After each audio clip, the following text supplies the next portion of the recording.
Howdy everyone, this is Danny D in the mountains. Not quite in the mountains today, but I'm out here in the foothills, so close enough. Just wanted to tell you guys how to use trekking poles, because I see a lot of you out there not using optimal trekking pole technique. And that's unfortunate, because you actually could be getting a lot more out of these things.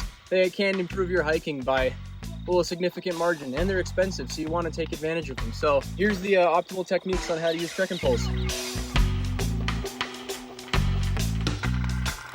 Before we even talk about how to use trekking poles, I want to talk about how you hold the trekking pole. What a lot of beginners will do is they'll take this strap and they'll come at it from the top and put their hand through that way. This is wrong, and this is wrong for multiple reasons. Number one, you can't drop the pole.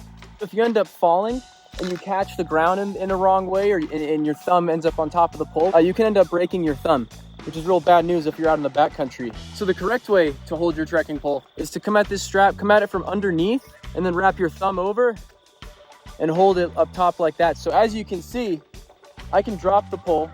I have a free hand, so I can actually use this hand to grab water bottles, bear spray, whatever you need to grab. It also allows you to put your hand on top of the trekking pole here to kind of get some extra length when you're going downhill. So the other benefit to holding your trekking pole loop from the top is you don't even really have to hold the pole to direct it. You can kind of keep your hands free, and that saves a lot of energy. And in big mountain climbing, you want to be saving as much energy as possible so you can move a little faster or go a little higher, and you can push yourself farther. That's what it's all about. So the last thing I kind of want to talk about is setting the right pole length. So the easiest way to kind of judge this is on flat ground. This is not the flattest ground in the world, is to have your arm at a 90-degree angle or slightly below. This is slightly below because I'm on uneven terrain. You want your arm to be about at a 90-degree angle. If you know you're going to be going sustained uphill for a while, you'll want to set your pole length a little shorter. If you're going sustained downhill for a while, set it a little longer. You can also use the tip as before and kind of hold your pole up top like this and support your body weight that way. It's a really comfortable way. That's how I go downhill most of the time. It's how to set your pole height. Now let's actually go into how to use trekking poles. So how are we actually going to use our trekking poles? Trekking poles have four major benefits, those being propulsion, stability, rhythm, and impact absorption. Because of those benefits, we're going to change how we use our trekking poles depending on the terrain we're on. So starting off with talking about basic flat terrain, what you're going to do is you're just going to aim your pole slightly forward and strike around your heel. What that does is kind of pushes you forward just a little bit. You're also going to move your arms in a similar way you'd normally swing your arms when you're walking. Opposite foot, and you want to be aiming right around midfoot to heel, and you want to angle forward. It feels kind of awkward at first, but normally people get it after the first 1 or 2 miles. Now what I see a lot of people doing, they kind of tap their poles like this in front of them and guide them forward.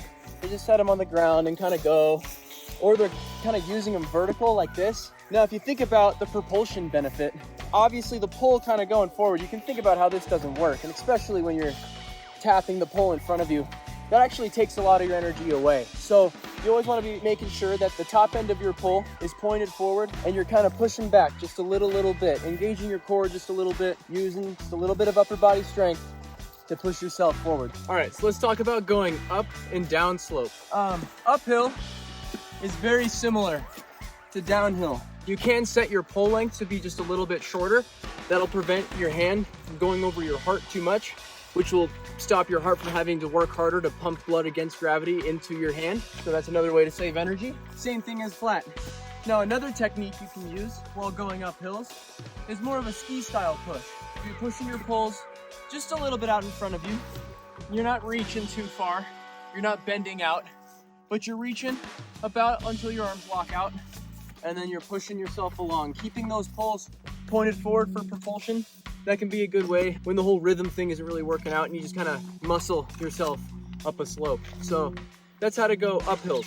So when we're going down slope, we're a lot less worried about propulsion and setting a rhythm, and a lot more worried about balance and shock absorption. So the way we're going to change our technique when we're going downhill, if it's a mellower slope like this one, you can just kind of walk like normal, but instead you are placing your poles at a more vertical angle. And using that strap, you don't have to exactly force your way down, but just using your body weight against that strap takes some pressure off your foot, your knees, and your hips, just your whole body. It spreads out that pressure. Another thing I like to do, grab my poles up top, like I showed before, kind of like an opposite ski push. Set my poles in front of me a ways and just rest my weight on them and take that pressure off as I make my way down slope.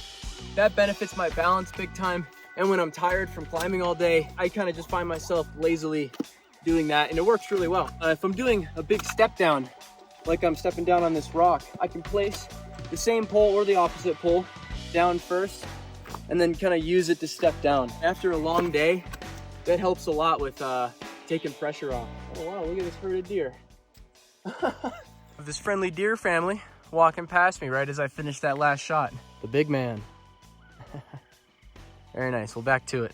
So just some kind of final tips and thoughts on trekking poles. Number one kind of thing is really don't kind of just be passive with them and tap them on the ground like I was mentioning earlier. Use them. You engage your upper body, engage your core, and really kind of help them push you forward and help absorb your impact and spread out the weight of your backpack and your body weight across 4 points instead of 2. Off benefits of trekking poles are, number one, if you end up tripping, it's a lot easier to catch yourself with the pole that you have in your hand rather than your hand on the ground. If you roll an ankle, it's really good for catching your weight and transferring your weight to the pole instead of forcing your ankle to take all that force. Another giant benefit to trekking poles is if you're a big backpacker, you can buy trekking pole tents and use these as your structures. You don't have to bring tent poles with you. That saves on a lot of weight and makes your packing a lot simpler because these are your tent poles. Trekking pole tents I find to be the most convenient tents out there, even for car camping. So my final tip, pun intended, when you get your trekking poles new, they'll have a rubber cover over this. Take that off. That's for using these on paved surfaces. Whenever you're walking on trails or even stone, rocks or whatever, you're gonna wanna take those off and use these carbide tips. Look for these ones with just the circle cut out, not the star. You'll know what I'm talking about when you see the star. The star doesn't grip very well. This digs into the rock and actually grips really, really well on rock, dirt, sand, and whatever. All right, actually the final thing here is you can also get these bigger baskets. What these are for sand, snow, other loose surfaces that you may encounter. Don't use these most of the time on regular trails because they increase your swing weight at the end of your pole, which decreases the precision at which you can place your pole. And most of the time, I just recommend you use a regular hiking basket. This works perfect if you're in a gravelly section or you're talus hopping and your pole slips through. This will catch it most of the time. And these are soft rubber, kind of like a tire. So they'll also grip, but they're also meant to wear out. So you'll need to replace these, and you'll need to replace your carbide tips every so often. But overall, your trekking poles should last your whole life as long as you replace your latches. I think you can replace handles on most of them. Yes, these will become your hiking best friend once you learn how to use them. Again, this was how to use trekking poles. This was Danny D in the mountains. Hope you all enjoyed. If you want to see more, I'm going to make more videos. Go ahead and subscribe, like down below so more people see it, and I'll see you in the next one.